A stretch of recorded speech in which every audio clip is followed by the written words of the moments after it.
Tá gravando? O negócio é sério agora. O negócio é seríssimo. Agora, mas cuidado com o que a gente vai falar. Muito cuidado. cuidado. Que a gente vai falar. Cara, você viu que foi batida de cria, né? Que a gente fez... Porque quando bate assim, faz barulho. E nunca dá pra forçar essa batida, né? A batida... É uma coisa que vem com a pessoa, né? Exato. Comprimento, né? Conexão.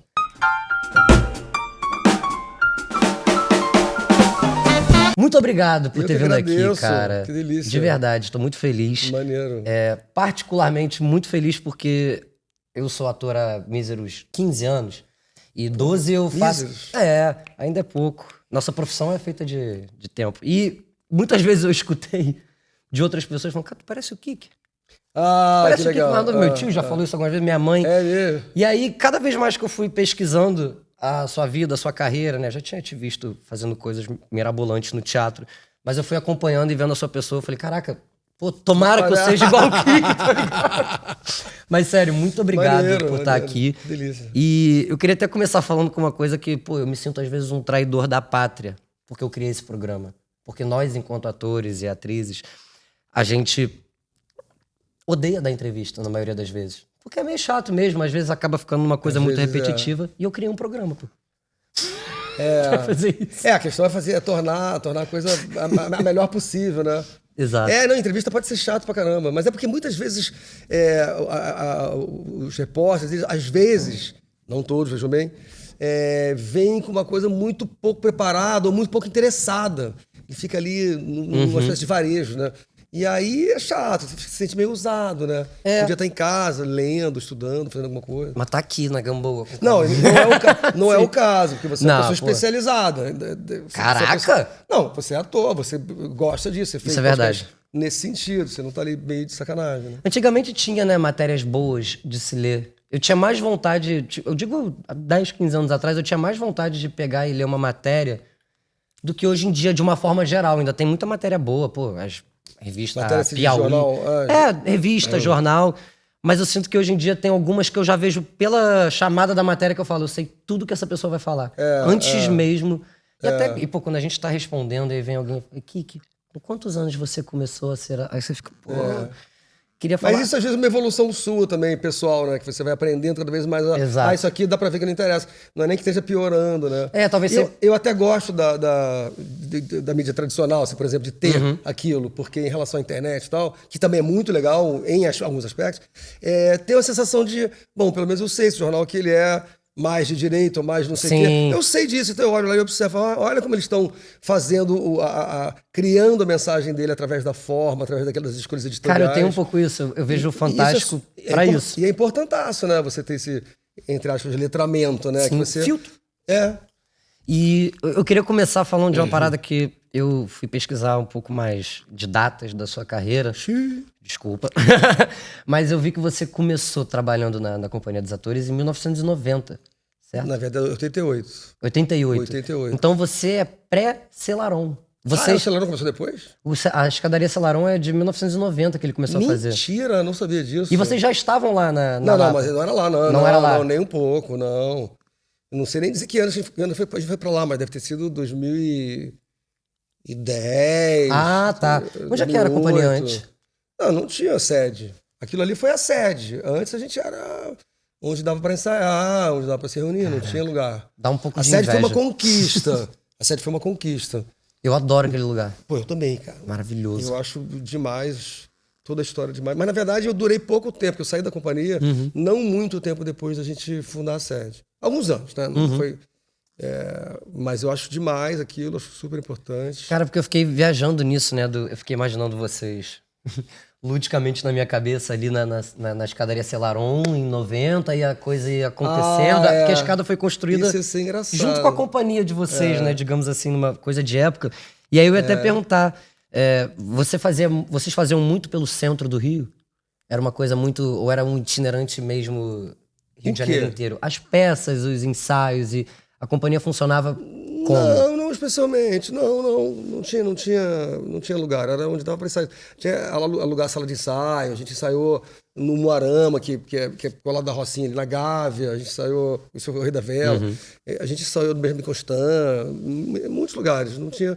O que eu tive mais pro centro era do coletivo improviso, que é um trabalho de de teatro e dança a partir da minha história com os Viewpoints, lá da Anne Bogas, da City Company em Nova York, que a gente trabalhava lá na Fundação Progresso e fazia muitos trabalhos ali. A gente fez uma apresentação na Cinelândia, fez coisa no passeio público, fez coisa na Caixa Cultural, nessa uma outra fase ali. Mas era durante, era mesmo. Dava pra viver disso? Cara, sempre deu, mas sempre é um combo, né? Você dá aula no lugar, você faz uma coisa na televisão de vez em quando. Nunca teve. Não dá pra viver disso. Nesse sentido, assim, a companhia, a nossa companhia na época, como ela trabalhava, como ela rendia, não dá pra dizer que ninguém se sustentasse com aquilo. Com certeza todo mundo fazia trabalhos outros. E eu pergunto isso porque quando eu escuto histórias suas, ou da Nini, ou minha avó, sobre teatro na década de 80/90 e início dos anos 2000, me dá uma sensação de que parece que nem tão cedo eu vou ver isso de novo. E claro, o mundo muda completamente, isso é inerente ao teatro, ao público.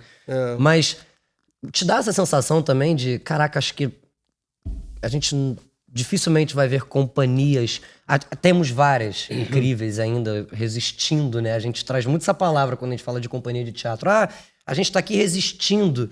E sei, me dá uma vontade de ver essas companhias existindo mais do que resistindo, né? Sim. Mas parece distante. Sim, eu concordo. Eu sempre me incomodo com essa palavra resistindo, não como crítica a quem a usa, assim, mas no sentido de que aquilo é uma afirmação, né? É uma afirmação de vida daquele modo que as pessoas escolheram e tal. Agora, eu acho tudo bastante surpreendente, tudo possivelmente surpreendente, sabe? Acho que imaginar que não teremos mais... Claro, as coisas vão mudando, vão se transformando em outras coisas. Mas eu não sei. Tive a impressão, por exemplo, depois da pandemia, que o teatro ganhou uma potência grande. Sim. Não digo institucionalmente, porque eu acho que em termos de fomento, em termos de políticas culturais, a gente está patinando. Mas acho que em termos de relação com o público, no sentido do presencial, no sentido de ver uma coisa acontecer que pressupõe uma dedicação e uma presença, uma relação de presença, uma qualidade de presença que o teatro tem, a gente ganha alguma coisa. E acho, de uma maneira bem especulativa, que com essa coisa de inteligência artificial, esse isolamento que as pessoas vão vivendo cada vez mais por causa da internet, por causa da tecnologia, isso também cria o contramovimento, né? Ele cria necessidade. Ele cria necessidade. Vou te dar um exemplo bobo, mas também, pessoal, a gente estava fazendo o Inonite em São Paulo. Primeira vez a gente fez no Teatro de Arena. É uma peça, enfim, para quem não sabe, do Daniel McIver, um canadense, que a gente estreou há 17 anos atrás e que retomamos em 2024. E em 2025 a gente fez em São Paulo e eu fiz como ator no lugar do Fernando Eiras. Era um Teatro de Arena, então a peça mudava um pouco e tal, mas tinha uma relação com o espaço e com o olhar das pessoas, com a presença, muito forte. E é uma peça muito boa, feita de estrutura de dramaturgia e de atuação. E a gente sentia uma sensação de que nada é igual a isso, nada é igual àquilo. Aquelas 300 pessoas sem olhar o celular durante 1h30, concentradaças numa espécie de thriller emocional e narrativo. E a gente olhava muito para eles, né? Então você via as pessoas atravessadas por aquilo, ou rindo, ou chorando, ou prestando atenção, ou participando. Isso é um acontecimento raríssimo, e é como se fosse um circo, porque as coisas estão acontecendo naquela hora. A pessoa pode não saber, pode tropeçar, pode cair, pode dar um salto mortal e cair de cabeça. Uma suspensão, né? Isso foi até uma coisa que disseram em relação ao Timothée Chalamet, com aquela história do balé da coisa. Falei, cara, aquelas pessoas treinaram tanto para fazer aquilo, elas não fazem com corte, take 2, take 3. Tem uma parada que é muito forte. Ele falou de ópera também. De ópera e balé. Pior ainda. Então eu acho que tem uma possibilidade, eu prefiro acreditar na possibilidade de uma compreensão que o ser humano possa vir a ter da qualidade dessa experiência. Sim. E que isso possa acontecer. Por que não? Cara, e você falou esse negócio do Timothy. O que me deixa mais chocado disso é para além de somente a fala dele, porque eu sinto que está acontecendo uma coisa na indústria norte-americana muito pesada, que é a venda de filme. E com a internet, o marketing do filme sempre foi uma coisa meio sutil. eu tava acostumado sempre a ver... o cara do Matrix, qual é o nome dele? O Keanu Reeves. Ele, na época de vender Matrix, ele tava um pouco mais com uma roupa preta, ok. Mas ele não mudava a personalidade dele. Tinha um lugar do...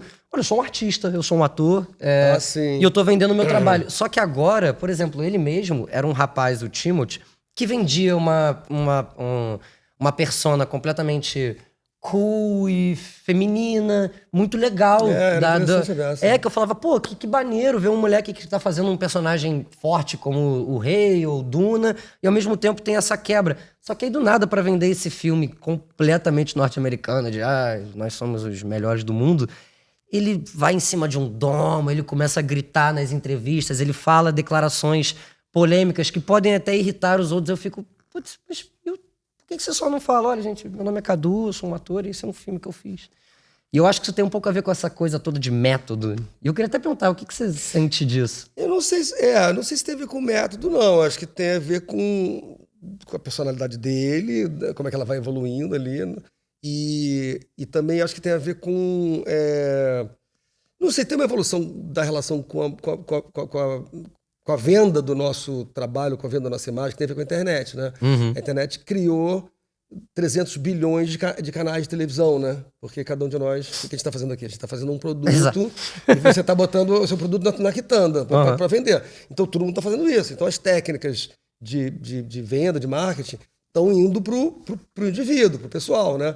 Então, assessor de imagem, não sei o que e tal. Isso está acontecendo. Eu entendo, eu não vejo nenhum problema dele ou de quem quer que seja treinar para vender o seu produto, que é uma coisa do e-commerce, né? Eu posso falar, eu quero vender aulas ou palestras sobre teatro, sobre a minha experiência de ator, ou sobre a companhia, sobre o que quer que seja. E eu acho ok. Aí a questão de se a gente gosta ou não daquela maneira que ele faz. Sim. Ele entrou numa ali...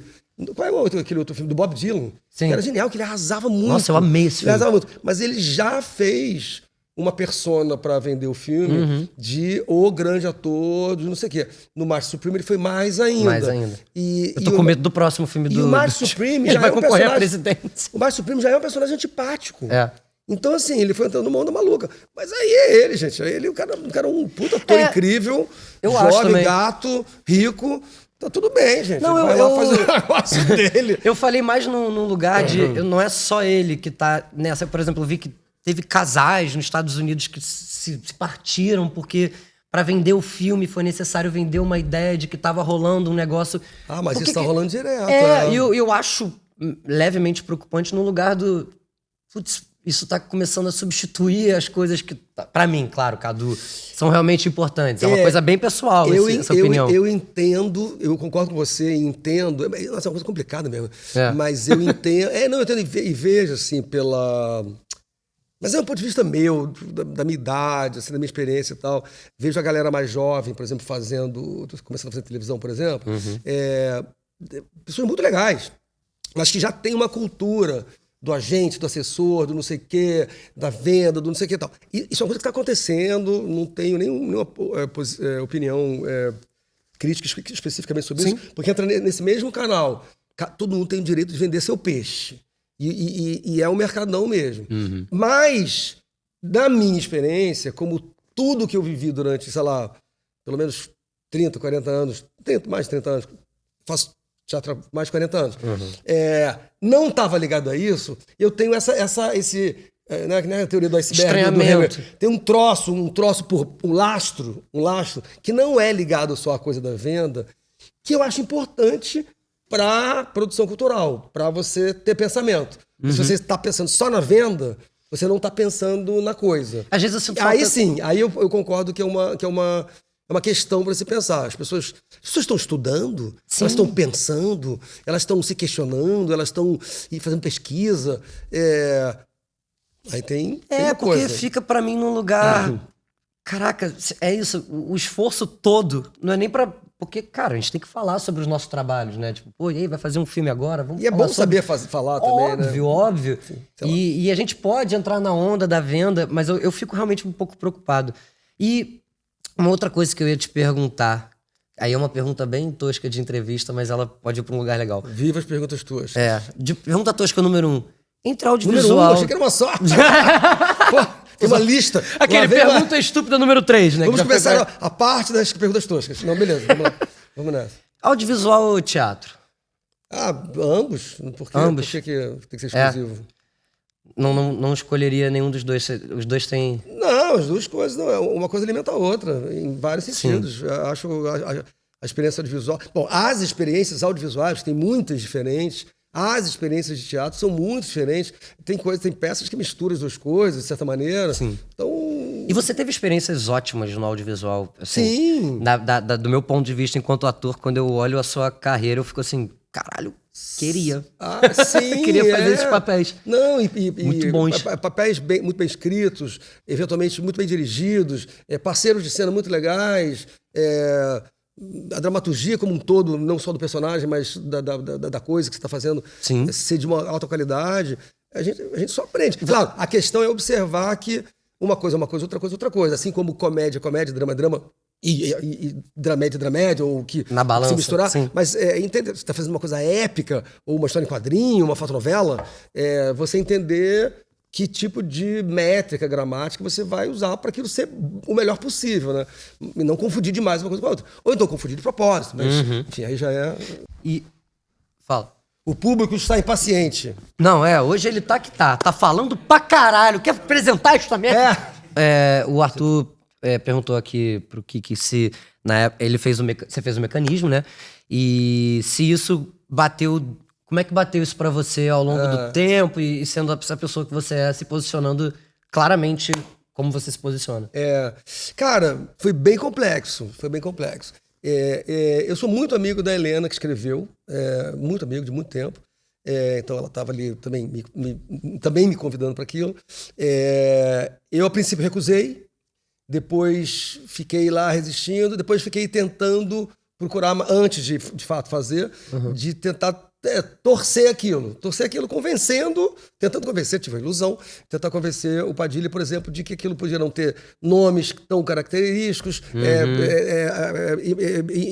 imagens tão características, que aquilo seria um thriller policial excelente, político, né? Thriller político policial excelente.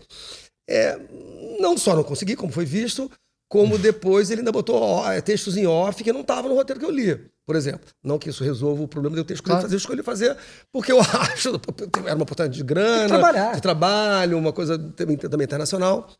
E, ao mesmo tempo, eu acredito em que o público tem que saber ler as coisas, ele tem que receber as coisas e saber analisar e falar, quem está fazendo, como está fazendo, isso aqui é uma leitura assim, assim, assado, e não sou eu que vou dizer que aquilo ali tem que ser de uma maneira ou de outra, entendeu?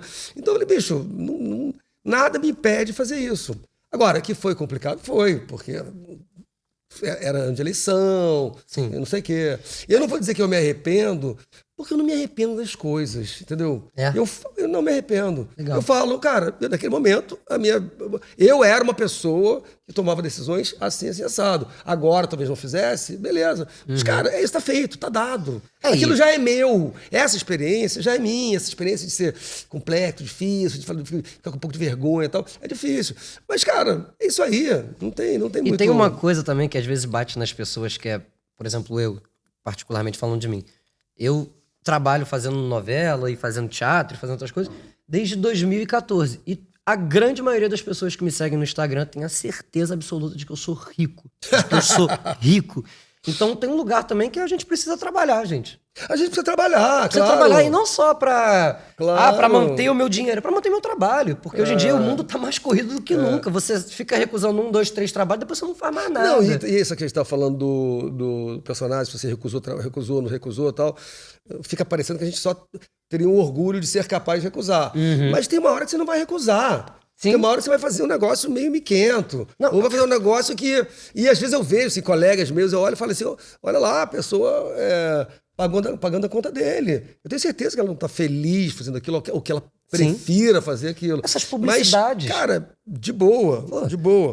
Assim como quando eu fui fazer a Dança dos Famosos, mal comparando, você falou, mas você vai fazer a Dança dos Famosos? E, cara, eu vou, é divertido. Pra caralho. Assim, é novo, é outra coisa, eu gosto de dança. E aí fui lá e aprendi um monte de coisa, e percebi também aquela coisa meio grandiosa, meio ao vivo e tal, que me deu um certo susto, mas também, beleza, tá, agora fiz o lip sync.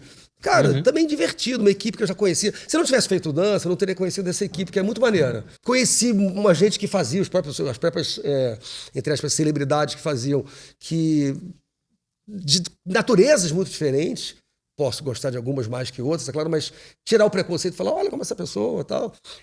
Sei lá, o cantor sertanejo, falar, pô, que legal, cara, gente boa. E pronto, nunca tive acesso a um cantor sertanejo. Não que todos sejam iguais. Aí o lip sync, vou fazer de novo com essa galera, divertido. Nossa, foi muito irado aqui. Dá uma adrenalinazinha de fazer o negócio lá com aquele público. Não é a minha coisa principal, não é onde eu vibro, né? Mas, cara, barato ter contato com aquelas pessoas e com aquele público, divertido. Nossa, e ficou muito irado você fazendo o Ney. Eu adorei Ficou também. muito irado a cabecinha. E você fez um negócio... Eu tenho reparado agora, com essa sua apresentação, com o Jesuíta fazendo... A Jesuíta quanto demais. o olho do Ney conta a história do Ney Matogrosso a vida inteira, pô. Porque pra fazer bem Claro, você não tava imitando o Ney, porque ninguém consegue imitar o Ney. Nem mas tava brincando com isso, mas né? Tava brincando com a imagem. E o legal é que você fez uma coisa que eu achei particularmente muito parecido com o que o Jesuíta fez. Vocês brincaram com o olhar do Ney, esse olhar que penetra. Porque ele tem essa coisa, né? Eu sou míope e no show eu consigo ver o olho dele. Eu falei, agora, sabe uma coisa? Cara, as pessoas...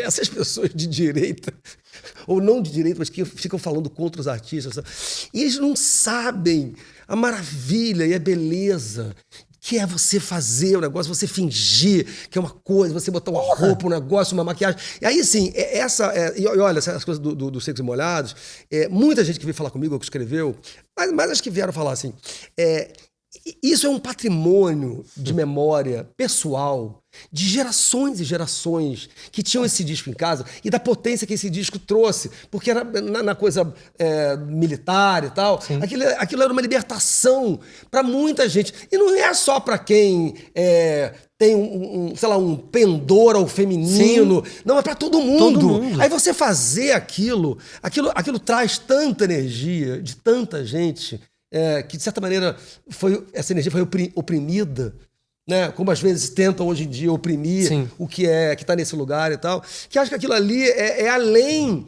de imitação ou de homenagem, é além. É uma diversão. Aquilo é um prazer, é um prazer. Eu acho muito legal fazer isso. Eu adoro essa ideia do...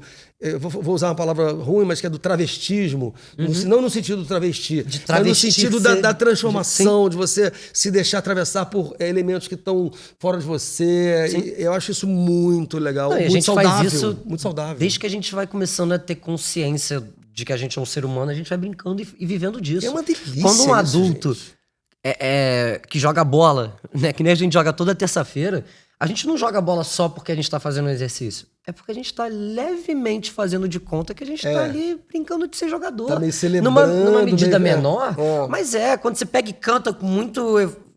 tentando imitar o cantor, eu sempre fiz essa vida inteira. É uma beleza. Eu moldei a minha moda, meu jeito de me vestir até hoje por conta de música.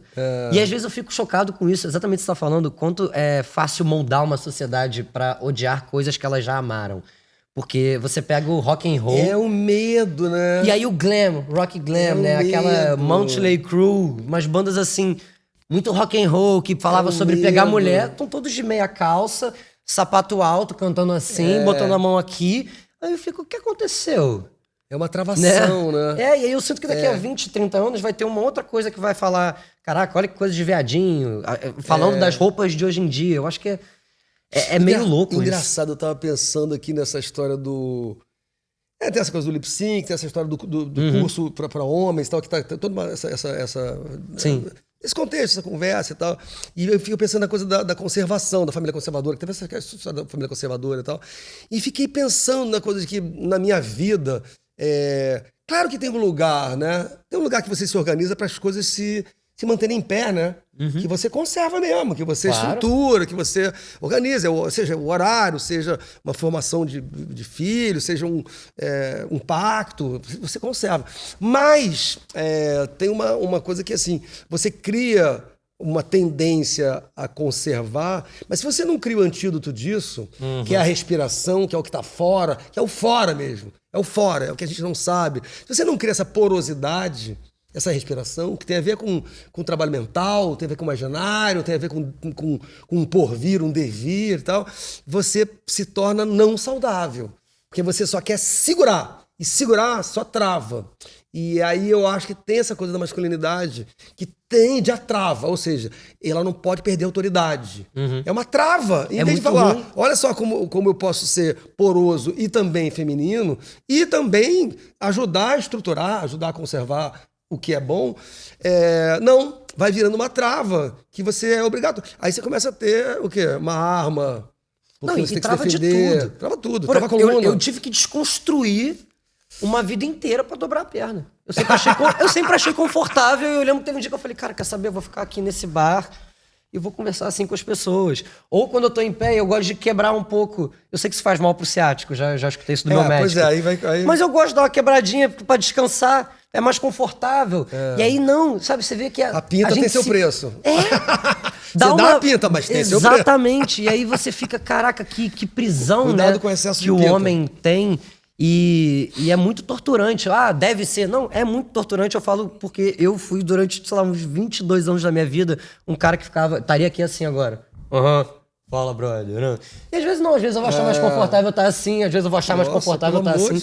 Porra, Pelo amor de Jesus. É muito louco, as pessoas estão se privando da forma como elas se sentam. É para além da roupa.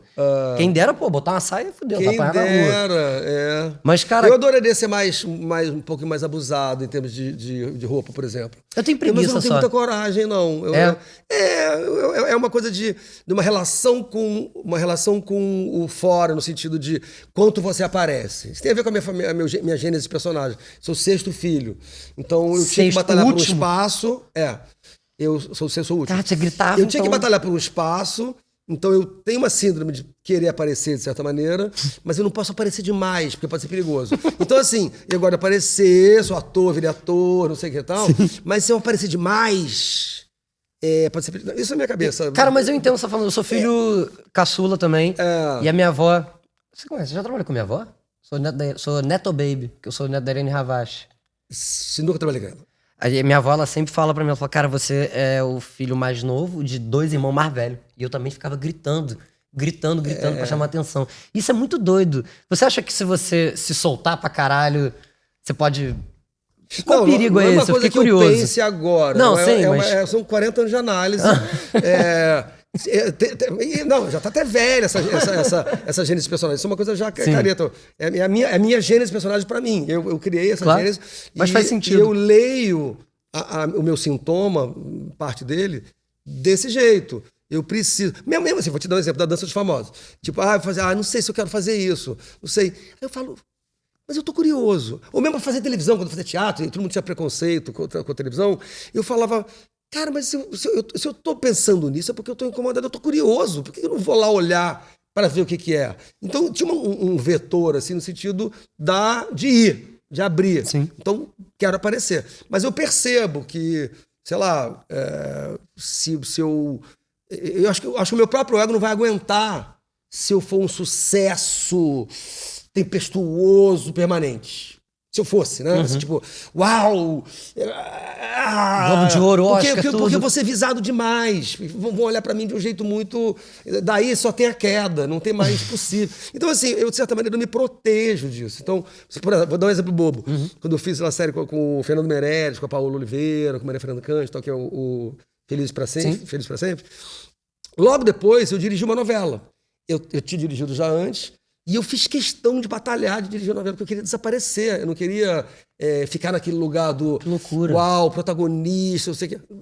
Independente se eu esteja certo ou errado, tá? Sim, sua escolha. Mas eu tive a sensação de, cara, pra mim vai ser bom não ficar aparecendo agora. Aí o trabalho de direção é mais anônimo, assim, sabe? E foi ótimo. E você Quer gosta... dizer, nem foi tão ótimo porque foi meio confuso, mas... Você gosta de dirigir?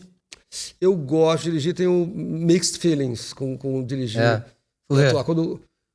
Porque dirigir tem uma concentração de poder que às vezes eu acho incômoda, uma responsabilidade. Eu, nos últimos anos, tenho muito mais atuado. E atuar dá uma sensação de dar trabalho, tudo, pesquisa, tudo. Mas uma sensação de surfar um pouco mais, porque tem uma direção, aí você chega lá e tem uma intuição, tem o que acontece agora, na hora que você está jogando. E dirigir também tem isso, mas tem um planejamento. Tem que planejar, você tem que comandar, coordenar. É um pouco diferente. Então eu meio que dei uma parada de dirigir. Eu tenho vontade de dirigir um dia. Não, dirigir é muito maneiro. Teatro. Dirigir é muito eu acho maneiro. que eu não teria fôlego e coração pra dirigir novela, essas coisas, porque eu acho coisa de maluco.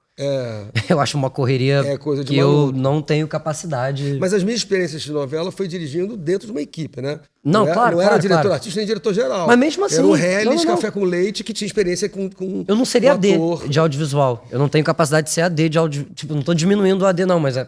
Não, pelo contrário. Pelo contrário, o AD trabalha 4 vezes mais difícil. Produtor. Tipo, eu fui produtor uma vez de teatro e falei, não é pra mim, não é pra mim. Eu sou desorganizado, eu sou maluco. Eu sempre falo para os produtores de novela, assim, produtor mesmo, produtor cabeça. Falei, não sei como é que vocês sobrevivem, porque é um troço tão grande. E para os diretores também. Nossa, um troço tão grande, uma responsabilidade tão grande. Eu falei, gente, como é que vocês conseguem? Eu, quando eu dirijo, eu tava lá, cara, faço aquelas cenas ali.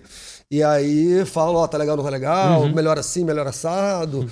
E aí peguei uma certa manha, mas muito pouco ainda. E agora... Voltar a dirigir mais. Há pouco tempo atrás eu vi uma mulher que eu esqueci o nome dela falando sobre o método, que muitas vezes, não é sempre, eu também não tenho nada particularmente contra o método, mas muitas vezes ele é utilizado por atores homens para justificar uma grosseria num set, um jeito bem homem de se agir e botar na culpa do personagem, né? E a gente queria saber, né, a sua opinião quase que direta sobre essa cultura toda do método, como método e como é que isso bate pra você nesse lugar de até atores que eu vou tratar mal os outros aqui porque eu tô no meu personagem.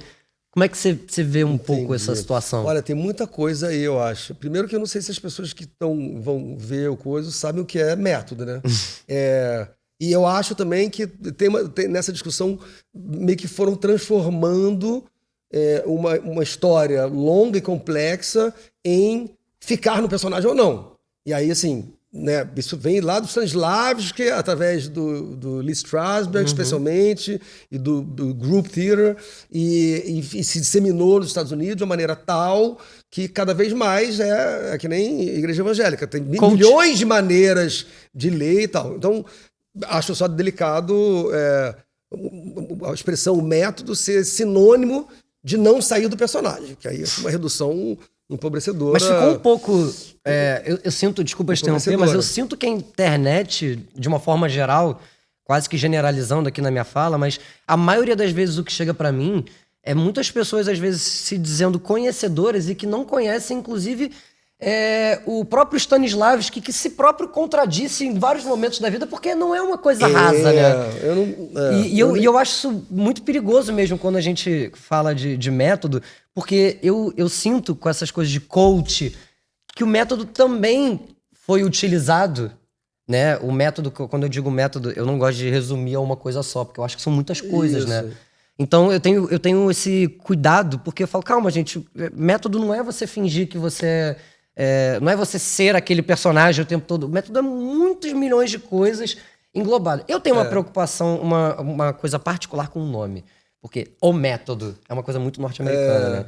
Porque o método, pra mim, tem que vir acompanhado de... Mas acho que dá para considerar, para a pergunta, uma ideia de uma instância em que você tá cada vez mais focado no olhar do personagem, né? Essa sensação de viver o personagem, que aí sim, faz sentido. Tá na prática do ator você se aproximar de um certo comportamento que você pesquisou, construiu, e que na hora da cena você pode estar vivendo mais plenamente, ou menos plenamente, com mais distanciamento ou não, né? Acho que a gente pode considerar esse lugar, assim, de, entre aspas, estar próximo de encarnar um pouco a coisa e tal, não sei o quê. Mas respondendo a pergunta, eu tenho a impressão Eu gosto de tudo, eu acho tudo legal. Eu acho tudo legal. Mas tem uma coisa assim, que como eu também dirigi muito e tal, não sei o quê, tem uma certa leitura também, que você trabalha buscando as características, as sensações, eventualmente memórias e tal, mas existe também uma composição estruturada para o público, que é uma composição de dramaturgia. Esse personagem vai ser visto em tais situações e vai se contar certas informações e certo decorrer através da ordem daquilo ali. Então você vai construindo. É uma questão mais semiótica, né? Você emite um sinal sobre uma questão e vai emitindo outro, agora contradiz se quiser e tal. Você constrói uma história. Então o personagem, ele é a construção na cabeça do espectador da junção daqueles elementos. Isso é uma coisa diferente de existe um personagem e a gente vai ver ele vivendo aquilo tudo. Então, isso já dá uma outra leitura, que é de o que interessa nessa cena, que é esse aspecto aqui apareça. Se esse aspecto aqui não aparecer, a cena está errada. Não adianta você sentir coisas. Foda-se, a cena né? está errada. E, por outro lado, também, em termos de imagem, se você faz uma ação de certa maneira, às vezes, independentemente de você estar sentindo, você pode fazer com que o espectador perceba, sinta, acesse certas coisas. Aí não tem a ver com sentir ou não sentir, tem a ver com o que você faz. Claro. Agora, você pode fazer aquilo precisando sentir, você pode sentir ser muito bonito, ser muito interessante. Eu acredito em tudo isso, eu não tenho nenhum problema. Nenhum problema. Acho legal. Eu, como ator, às vezes eu tenho vontade de ser mais poroso a essa versão. Tô dentro. Sim. Tô dentro. Agora, também é isso. Você tá dentro, mas você tá vendo ali. A câmera tá ali, a câmera tá aqui, o colega tá aqui. Ficar de costas é legal, ficar de frente é legal. Isso é muito barato também. É interessante. Você não sai fazendo... Não, se for uma cena mais caótica, beleza. Você pira um pouco, mas você tem Você tem noção de onde você tá. Só que você se concentra e acerta. Eu acho bonito isso do ator também, que beleza, eu tô aqui, mas tem um certo ritual que me permite a equipe ligada, o que a gente está fazendo aqui, a gente está aqui para produzir esses momentos, né? Que me permite estar num estado. Acho isso bom. Claro. Não, e tem uma coisa, eu digo isso porque eu às vezes sou mais chato nesse assunto. Por exemplo, desde quando o Leonardo DiCaprio ganhou aquele prêmio lá pelo filme do Urso lá, O Regresso, e aí a justificativa da academia e de muitas matérias e entrevistas era: gente, ele comeu um fígado pra se preparar pra esse personagem. Ele dormiu dentro de um urso pra se preparar dentro pra esse personagem. E eu conversei isso com a minha avó um dia, eu falei na época: pô, vó, olha que legal, ele comeu um fígado de urso. Aí ela: tá, mas isso pouco Precisava? importa. Não é nem precisava. Ela falou: que bom pra ele, mas não me importa o processo. Porque senão a gente pagava o ingresso para as pessoas irem ver o meu ensaio, os bastidores. Sim. E aí tem uma ode, né? Cara, produz aí um conteúdo mostrando os bastidores. Aí eu fico: nem tudo eu quero mostrar. Tem uma parte dessa coisa do circo, do picadeiro, que o legal é não saber como é feito, ou deixar o público imaginando. E essa ode ao processo, isso me deixa um pouco meio... Que é legal, o processo é maravilhoso, mas eu até fico no lugar de inveja, de ciúmes, de não, ele é uma coisa nossa. Sim. Era sempre legal falar: gente, se vocês acham uma peça legal, imagina o processo que deve ser isso. E hoje em dia tá tudo exposto pra caramba, é uma coisa de tudo tem que filmar o tempo todo, e tudo bem, é o mundo. Mas, por exemplo, eu também lembrei agora essa coisa de sentir e tal. Nessa época eu estava fazendo o Inonites com o Emílio, eu não tenho nenhuma facilidade de chorar, por exemplo. Sou péssimo. Mas, cara, na peça tinha uma cena que eu chorava todos os dias. Todos os dias, todos os dias. E era um negócio que tinha um encaixe qualquer ali, que acessava uma coisa minha ali. Então era entre a técnica e a disponibilidade. Sim. E era muito legal, porque também cortava para outra cena super cômica e tal. Eu achava muito bom o meu corpo e o meu imaginário transitarem entre número de plateia, Porra. comédia, ritmo e uma coisa de emoção que ajudava muito a história. Eu ficava meio impressionado, achava maneiro. Ficava orgulhoso até inerente, né? de estar disponível. Também é como se fosse uma peça que eu ensaiei 16 anos. Né? Eu dirigia peça, eu via peça, eu descobria peça, eu também traduzia. E falei: que legal. bacana também você ter essa disponibilidade, né? Mas eu me emociono direto fazendo. É E às legal. vezes, enquanto espectador, eu já me emocionei com coisas que eu falei no terceiro mês de espetáculo, eu falar: "Ah, caraca, eu entendi isso aqui, que coisa linda." Eu fazia o musical do Clube da Esquina. Cara, eu fui entender Trem Azul, da minha concepção. Um dia, eu nem ficava em cena, eu tava na coxinha sentado, eu falei: caralho, que coisa... E do nada eu me emocionei, eu falei: olha que interessante, né? E pra mim é um pouco sobre isso. E você sente, uma pergunta quase que brusca, você sente que você se tornou mais emotivo após ser pai? Já tem quantos Eu anos que você acredito é que pai? sim, não sei se exatamente após, logo depois ali de Ao ser longo. pai, mas talvez também de ficar mais velho, junto com isso, junto com outras trauletadas da vida, com perdas e tal. Mas eu digo a respeito de suas filhas. Assim, elas te trouxeram... Eu acredito que sim, porque é um amor muito grande e tal, né? E é complexo, é confuso, Sim. Sim, acredito que sim. Tenha ficado mais emotivo, sim. E enquanto ator, você sente... Caraca, mudou muita coisa. Eu crio agora... Desde que esses... Elas têm mais ou menos 21 e 18. 21 e 18. Então, temos aí 21 anos de paternidade artística, né? Sim. Cara, eu acho que essas coisas são todas meio... Elas vão todas meio juntas, né? Porque é isso, né? Você ter filho determina uma mudança na sua vida e você vai achando ali qual é a maneira de se relacionar com aquilo. No caso de ter a segunda filha também, talvez mais ainda, de certa maneira. E, ao mesmo tempo, você tá passando por coisas, né? Aí, sei lá, já perdi meus pais. Então, também já você vai dando uma torção na vida que te torna mais, acho que, não sei se só mais emotivo, mas mais aberto a essa aventura, que é de perda também, que é de maravilha e de perda, né? Claro. E aí é super bonito ver as meninas florescendo e sendo as pessoas que elas são, ao mesmo tempo eu ali em relação, dando um certo, não determinando, mas dando um certo apoio, limite, afeto, em alguns momentos, exemplo, mesmo que eu não queira, né? Claro. Que podem até ser negativos, inclusive, e vendo elas acontecendo, né? Acontecendo. Fazendo as escolhas delas. É tipo um projetinho. Assumindo. Eu não tenho filhos, então não sei. Não acho que seja um projetinho, não, porque elas são elas. Projeto seria uma coisa que eu projeto, né? Caralho. Não projeto. Eu me relaciono com uma pessoa, com Sim. duas pessoas. E elas vão aparecendo e eu vou dando uns limites que não são absolutos em nenhum sentido. São a minha maneira de suportar o que tem ali. Seja em termos de horário, de escola, ou de afeto, de casa, ou da própria comunicação direta. Eu tô em questão também, na hora que eu tô em relação com elas, né? E isso acontece o tempo todo. E o amor dar importância àquilo ali, né? Aquilo ser... Cara, isso aqui é legal, isso aqui é sério. Mas ninguém é de ninguém, né? A vida delas é delas. Elas Sim. vão pagar o preço e a análise do que elas estão escolhendo Sim. agora. E aí a gente vai falando, né? Que tem algum recado que você queira dar pra humanidade? Pra humanidade, melhorem. Melhorem, gente. Muito obrigado, Vamos cara, nessa. por ter vindo.